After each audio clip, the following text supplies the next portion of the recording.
तला साहब बोले। सर मैं बिस्मिल्लाहिर्रहमानिर्रहीम, मैं तवज्जो दिलाना चाहूंगा, नौशेरा में जो बच्ची के साथ जुल्म हुआ और उसको मार दिया गया, उस हवाले से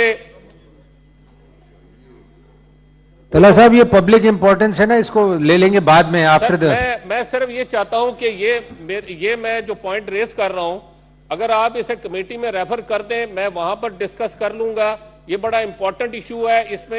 इसमें बच्ची के साथ जो जुल्म हुआ और उसके बाद उसे मार दिया गया, उसकी फैमिली ने मेरे से रब्ता किया है। मेरी आपसे दरखास्त होगी कि इसको आप कमेटी को रेफर कर दें। मेरी इस हवाले से पहले भी बात हुई थी और मुझे बताया गया कि ठीक है, इस कमेटी तला साहब बिल्कुल करेंगे, बिल्कुल करेंगे। इसको आप रेफर करके भेज दें, अभी भेज दें। मैं जरा लीव एप्लीकेशंस पढ़ लूं, पे एजेंडा चलने दें। जी चलें जी, refer this matter to the committee जी। चलो।